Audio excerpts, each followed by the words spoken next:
Merong isang kwento tungkol sa dalawang magkaibigan na kung saan habang sila'y naglalakad, nakita nila ang mga bata na nagtutulak ng kariton. At sabi ng magkaibigan, tulungan natin ang mga bata habang nagtutulak ng kariton. Kaya, tinulak nila ang kariton. At yung mga bata, napansin nila na may katulong na sila na nagtutulak ng kariton, maya-maya, binitawan nila ang kariton. Nagsimula ang mga batang maglaro. At naiwang magtulak ng kariton yung magkaibigan. Maya-maya, sabi ng kaibigan, tayo na, iwanan na natin ang kariton. At sabi ng kaibigan sa kanyang kaibigan, bakit natin iiwanan? Ang sagot ng kaibigan sa kanyang kaibigan, dumating tayo para tulungan silang magtulak. Hindi tayo dumating para kunin sa kanila ang responsibilidad na itulak ang sarili nilang kariton. Mga minamahal na mga kapatid, kung inyong naintindihang mabuti ang kwento, kailangan niyong maintindihan na dumating ang Diyos para tulungan tayo. Hindi para akuin ang ating responsibilidad. Inuulit ko, dumating ang Diyos para tulungan tayo kung anuman ang pangangailangan, pero hindi para kunin sa atin ang ating responsibilidad. Pagkamisan, kung hindi man madalas, nakakalimutan natin na tayo'y tinutulungan lamang. Di ba? Mahirap yung Father, ipagdasal mo naman ako. Ang tanong ko, nagdadasal ka ba? Kasi tutulungan lang kitang magdasal. Mahirap yung nagpapadasal ka sa akin, ako nagdadasal pero ikaw hindi. Di ba? Tama ba naman yun? Hindi. Mahirap yung nagpapadasal kang makapasa ako sa board, Father. Nag-aral ka ba? Hindi. Ano sagot ko dyan? Buhusan man kita ng holy water, di ka papasa. Bakit? Sapagkat kung hindi ka magsusumikap, hindi mo ba kukuha ang biyaya?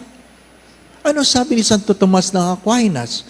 Grace builds in nature. Ang biyaya ay namumukadkad sa ating mga pagkatao. Inuulit ko, ang biyaya ay namumukadkad sa ating mga pagkatao. Ibig sabihin, ang paglago ng biyaya ay dahil tinulungan natin ang ating mga sarili. Hindi natin inaasa sa Diyos. Ano sabi ni San Ignacio ng Loyola? You pray as if everything depends on God. But when you work as if everything depends on you. Magtrabaho ka na kung saan ang inaasahan ay ikaw lang. Mga minamahal na mga kapatid, ano ang meron sa mga pagbasa? Ang unang pagbasa ay tungkol sa ubas, na kung saan pinili ng may-ari nang itatanim niya ay maayos na ubas. Pero, ang malungkot na kwento, ligaw na ubas ang tumubo. Kaya nga, sayang lang. Pati ang nagtanim, hiningi sa langit na hari nawa, magsarang langit at hindi ka na patakan ng ulan. Anong meron sa Ebanghelyo? Ginamit ni Jesus ang pananalita ni Isaiah. Pero, ang pinagkaiba ng unang pagbasa sa Ebanghelyo, kung napansin ninyo, ang unang pagbasa ay tungkol sa ubas, ang Ebanghelyo ay tungkol sa katiwala. Tungkol sa katiwala. Pinagkatiwalaan ka lang. Ang mahirap doon, pinagkatiwalaan ka lang, inangkin mo. Diba? Inuulit ko, pinagkatiwalaan ka lang, inangkin mo. Wala kang karapatan. Wala kang karapatan. Pinagkatiwala lang sa iyo yan. Ibig sabihin, inintriga na may pagtitiwala. Alam naman po natin ito. Pag sinira mo ang tiwala, mas mahirap na itong kunin sa susunod. Parang respeto yan. Ano ibig ko sabihin? You can never tell people, respect me. Why? Because respect has to be earned. Inuulit ko, respect has to be earned. Wala kang pwedeng sabihin sa iyong kapwa, irespeto mo ako, igalang mo ako. Ang tanong mo dapat, kagalang-galang ka ba? Magtiwala ka sa akin. Nakakatakot yon. Katiwa-tiwala ka ba? Hindi po ba? Nung minsan, pinag-usapan natin ang utang. Na kung saan, bakit pag nangungutang ang bait? Bakit pag sinisingil ang sungit? Di po ba? Maganda pagtuunan ng pansin yon. Pag nanghihingi, mabait. Pero pag silang hiningan ng tulong, huyo, ano ka? Di ba?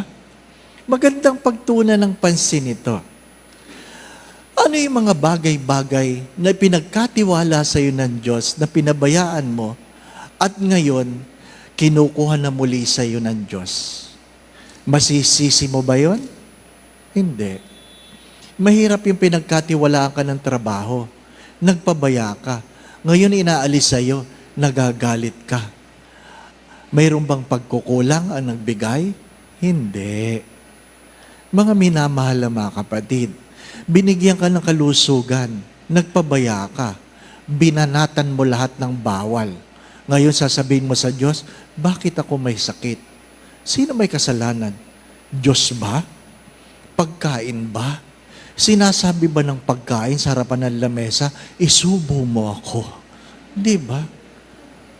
Si Sharon Cuneta lang ang nagsasabing, balutin mo. Di po ba? Mga minamahal na mga kapatid, hindi ko naman tinututukan ng baril ng pagkain para isubo mo. Alam mo kung anong bawal. Alam mo kung anong masarap na hindi naman makabubuti. Di po ba? Hindi mo pwedeng sabihin, bakit ka naman ng babae? At sasabihin mo, pasensya ka na pare, maganda eh. Bakit? Lahat ba na maganda, papatulan mo? Hindi. Kung may asawa ka, huwag mo papatulan.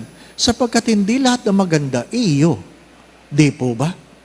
Kaya nga palagi ko yung sinasabi, kung hindi iyo, huwag mong kukunin. Kung hindi totoo, huwag mong sasabihin. Di po ba?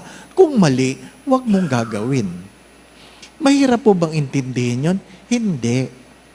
Pero pagka minsan, nagbubulag-bulagan, nagtatanga-tangahan, sorry for the words, kasi pakiramdam natin, hindi tayo masisisi pagdating ng araw. Mga minamahal na mga kapatid, ano sabi ng Diyos? The fear of the Lord is the beginning of wisdom. Pero sabi na Aristotle, self-awareness is the beginning of wisdom. Dapat kilala mo ang iyong sarili. Dapat kilala mo. Kung hindi mo kinikilala ang iyong sarili, wala kang mararating. Ano simpleng pagkilala? Tinuturo sa atin yan. Alam mo dapat ang iyong strength, alam mo dapat ang iyong weaknesses, alam mo dapat ang iyong opportunities and threats. Tanggap mo, hindi ko kaya yan. Tanggap mo, kaya ko yan. Mga minamahal na mga kapatid, kaya nga pag nagkakasal ako, kaya mo ba o kakayanin mo? Mahalagang sa simula pa lamang, meron ka ng pagsusumikap na kakayanin mo. Di po ba, ano? Kakayanin mo bang maging tapat? Kakayanin ko, Father. Di ba? Hindi pwedeng, ikaw ba nangangako, lalaki, na magiging tapat sa babaeng ito? Sisikapin ko po, sira. Ano kung sisikapin mo? Mangako ka. Hindi pwedeng, I will try. Di ba? Mahirap pa kasalan yung, I hope. Ano ka? Di ba? Mga minamahal na mga kapatid, kaya nga, pag kayo nagpapaaral ng anak, tatanungin mo sa anak mo, anak, kakayanin mo ba? Sapagkat hindi murang magpaaral ngayon, hindi po ba? Hello? Mahirap yung pinag-aaral ka. Mas marami kang oras nakababad sa cellphone. Di ba? Kahit gaano kataas ang score mo dyan sa ML, hindi yan gagraduate. Di ba? Meron ba nakakuha ng trabaho dahil mataas ang ML? Hindi. Mga minamahal na mga kapatid. Pero ang malungkot, ang mga magulang hindi tinatama ang anak. Bakit? Baka magalit, Father hindi bali nang umiyak ang inyong mga anak ngayon kaysa pagdating ng araw, kayo ang iiyak ng dahil sa kanila. Kailangan nating tulungan ang ating mga sarili sapagkat ang tinutulungan lang ng Diyos ay mga tumutulong sa sarili. Kahit gaano kagandang biyaya, kung nagpapabaya ka, pagdating ng araw, ang lahat na yan ay magiging sayang. Inuulit ko, kahit gaano kagandang biyaya, pag ikaw ay nagpabaya, ang lahat na yan magiging sayang. Ano sabi nila? Kung pinanganak kang pangit, wala kang magagawa. Pero kung namatay kang pangit, kasalanan mo. Bakit? Wala kang ginawa. Di ba? Sa dinami-dami ng pwedeng gawin, wala kang ginawa. Di po ba? Ano? Sino may sabi niya? Si Vicky Bello. Di ba? Di ba? Oh, di ba? Kung may gusto, may paraan. Kung ayaw, maraming dahilan. Amen.